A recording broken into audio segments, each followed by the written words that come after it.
putting a couple of things together. A couple of questioners have asked about the Energy Center, about it being sold, resold, and then sold, and continue to be sold, I guess. And so they want an explanation about that. And then also connected with that, they want to know whether or not you support or against the sale and repurchase of city assets with a lease or a purchase contract to cover many shortfalls. So like, you know, are you for or against that concept in general? And then specifically about the Energy Center. So each candidate will have 1.5 minutes to respond, and then you'll have your 30-second rebuttal. I won't take that away from you. We'll start with Mr. Brainerd. The question is why did the Redevelopment Commission finance the Energy Center, which was designed to provide hot air and cold air to the concert hall, the theaters, the office building, and has the capacity, other office buildings and other buildings in that area. Efficiency-wise, it's much better to have a central plant because it doesn't have to turn on and off as much and can, for the same price, provide more heating and cooling at a lower price. The city always had a budget, the Redevelopment Commission always had a budget of about $125 million for the concert hall, and then additional monies for the smaller theaters and parking and other amenities in the city center redevelopment project.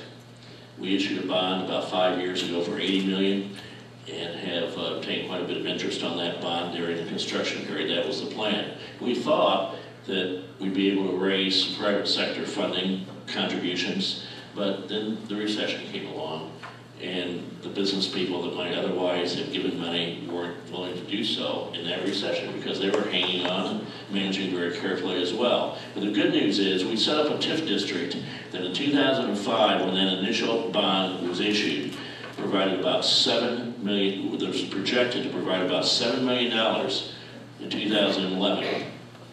We were off. Instead, it's providing $17.6 million this year. And it was that additional cash flow that was used to finance the additional money that was used to finish the projects.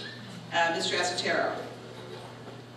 I just don't understand it. We use $7.7 million of residential taxpayer money to build an energy center.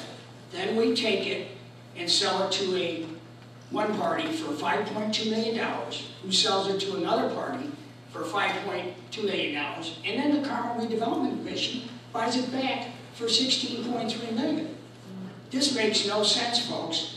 The only thing it tells me is the Carmel Redevelopment Commission is cash strapped, and that's why they did this transaction, to get $5 million in cash, and now we have to pay back $16.3 million over the next 25 years. This is totally ridiculous. Thank you, Mr. Asotero. Mr. Spiegelman. Is it quite unusual to consider this particular incident with the Carmel Redevelopment Commission when they have a long record of such outlandish acts in order to feed more money, millions of dollars, into their coffers so that they can, let us say, subsidize businesses here in Carmel outside of the free market system, so that they can pay for delicatessen mortgages, or that they could subsidize the Arts and Design District, or pay $100,000 or more for a consultant to fill those stores that are not filled. Carmel Redevelopment Commission and the mayor originally put together a plan for the Performing Arts Center. And the mayor said in May 2005, we're going to build this for $80 million. But in the course of the council hearings on the ordinance for that $80 million, a cost analyst said that the mayor had a wish list for a $162 million project. Guess what? His wish list came true. And a lot of the funding for that came out of the Carmel Redevelopment Commission without even bothering to go to the fiscal body for approval. They did that on many things. The mayor got his wish, and we got an enormous debt. Thank you, Mr. Spiegelman. Right.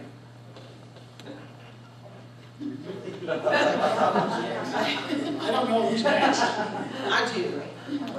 All three people have answered it. Now, we're going to rebuttal, 30 seconds, and Mr. Brainerd is next. John, you've got your numbers wrong. The city sold the Energy Center for exactly, it's called a sale leaseback. It's very common in private business. The number you're using is just totally off, $5 million. Basically, not only did they sell it, they got to use a lot of the cage. These buildings have very old heating and cooling systems, about 20-some years now. They need to be replaced. In fact, we're taking some of the money from that project. And this may be where you're confused. We've put in a trust fund about $5 million and are using that money to rehab these buildings so we don't have to take that out of the general taxes. The redevelopment commission used about, in rough numbers, about $10 million to help finish some of the other projects. Thank you, Mr. Brainerd. Mr. Acetero. Those numbers are accurate, and they were taken off documents on file with the assessor's office of this county. In relationship to the borrowing by the redevelopment commission, the mayor says we have a AA+ bond rating. The redevelopment commission in 2010 borrowed over $40 million at 7.81 and 9.25% interest. Now, why, if we have a good bond rating and you can get money in the fives, did they go borrow this money